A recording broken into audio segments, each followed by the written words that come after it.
जी दोस्तों अस्सलाम वालेकुम सत श्री अकाल हसते वसते रवो।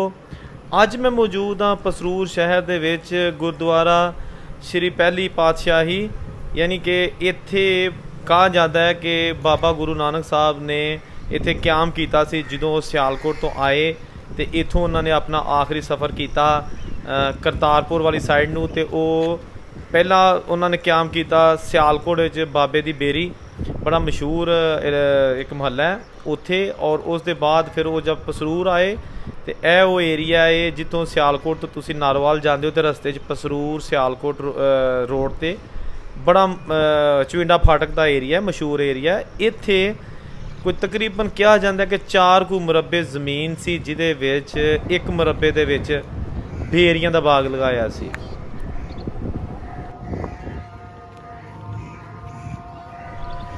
तो वो बेरियां का बाग अज भी इत्थे मौजूद है, लेकिन बहुत थोड़ियां बेरियां रह गई ने। इत्थे शमशान घाट भी सी जिथे इशनान करते होंदे सन। यह देख सकते तुसी बहुत वसीओ अरीज रकबे दे विच इशनान घाट मौजूद है जिहदे कुछ बाकियात ही रह गई ने।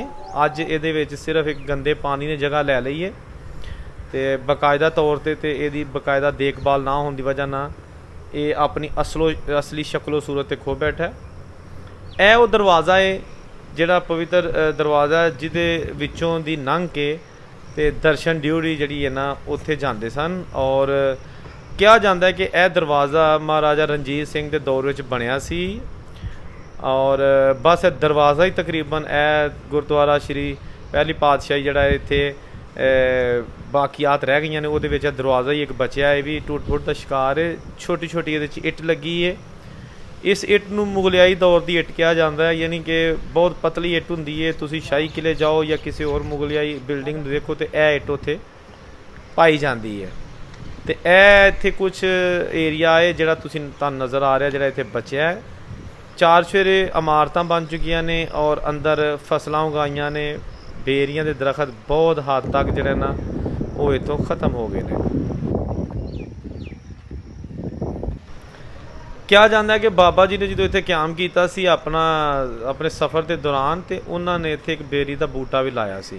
हुण एग्जैक्ट नहीं कहा जाता कि बेरी का बूटा केड़ा है, लेकिन ये चीज़ तरीक च मिलती कि उन्होंने इत्थे एक बेरी का बूटा लाया सी। और बहुत ज़्यादा उस तो बाद इत्थे बेरियां होईयां जिहड़ियां हले भी इत्थे चंद एक मौजूद ने, ज़्यादातर इत्थों ख़त्म हो गई ने।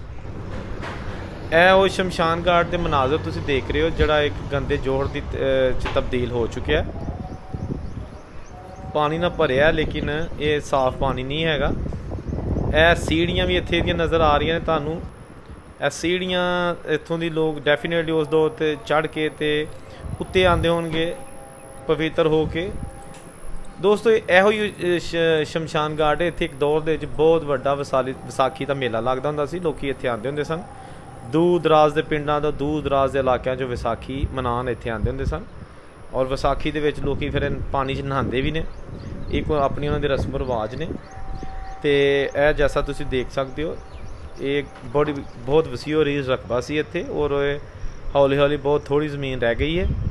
तो हुकूमत नूं चाहिए कि अगर वो कर सकन तो इनू थोड़ा जिहा इन्नी कु नहीं बहाल रखन और एक यादगार के तौर के उत्ते एक हिस्टरी के तौर के उत्ते यह चीज़ बहाल रखी जा सकती है।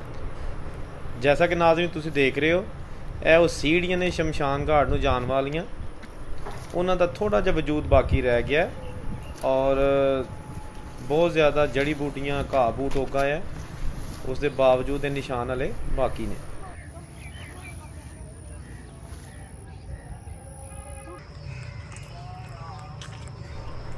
लो जी प्यारे दोस्तों, यह सी अज दी वीडियो जिहदे विच असीं तुहानूं छोटी जी मालूमाती चीज़ां दसियां। खसूसन हमारे जिहड़े दोस्त भरा भारती पंजाब च रहिंदे ने या जिहड़े कैनेडा या दूसरे मुल्कों के सिख पंजाबी भाई रहिंदे ने उन्होंने एक मालूमात वास्ते छोटी जी वीडियो बनाई है। दोस्त आगे गुजारिश है कि चैनल जरूर सबसक्राइब करो। तुहाडा अपना चैनल है पंजाबी ते तुसी इनू सपोर्ट करो। अपना ख्याल रखना और जल्द एक होर गुरुद्वारा और एक नई मालूमाती वीडियो नाल हाज़र होवांगे। रब राखा।